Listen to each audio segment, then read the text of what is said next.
en invitant la sublime et sculpturale Monica Bellucci à remettre le prestigieux prix Lumière au réalisateur américain Tim Burton en octobre dernier. Les organisateurs du Festival des Lumières de Lyon savaient-ils qu'il était sur le point de faire naître une belle histoire d'amour? Sûrement pas. Et pourtant, ce jeudi matin, Paris Match révèle que c'est bien lors de cette soirée, où leurs yeux se sont croisés, que l'alchimie naît dans les coulisses.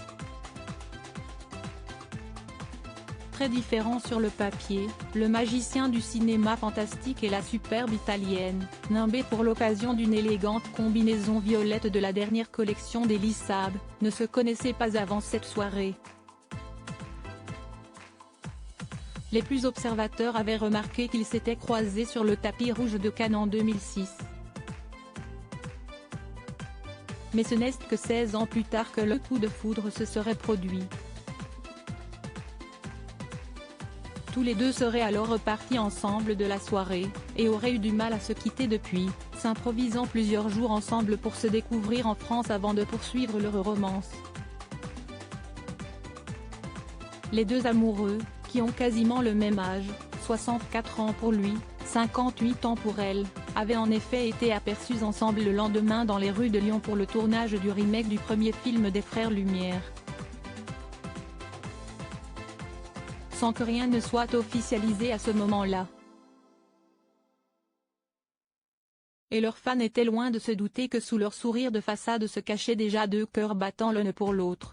Deux amoureux qui restent discrets aujourd'hui. On ne sait pas encore si le couple de monstres sacrés du cinéma, selon Paris Match, vit déjà ensemble. Pour le moment, ils sont encore très discrets sur leur idylle à peine révélée au grand jour. Mais on imagine que cela va engendrer des difficultés de calendrier. Monica Bellucci vit et travaille entre la France et l'Italie, où se trouvent également ses deux filles, Deva, 18 ans et mannequin prometteuse, et Léonie, 12 ans, née de son idylle avec Vincent Cassel.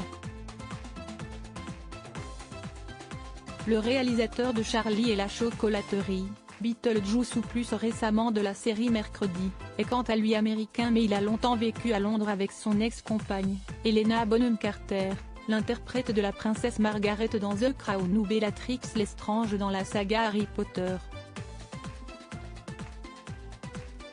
Une actrice longtemps restée sa muse, dont il s'est séparé en 2014 après deux enfants, Billy et Nell, aujourd'hui âgés de 19 et 15 ans, mais avec qui il continue d'avoir un lien très spécial selon lui. Et si est d'ailleurs dans la capitale britannique que leur histoire d'amour pourrait continuer, l'actrice italienne y possède un appartement et ne dépayserait pas trop ses deux filles, habituées à beaucoup voyager puisque leur père passe du temps au Brésil avec elle. Pour rappel, Monica Bellucci est officiellement célibataire depuis sa séparation en 2019 avec l'artiste Nicolas Lefebvre. Tim Burton ne s'est quant à lui jamais exprimé sur le sujet depuis 2014.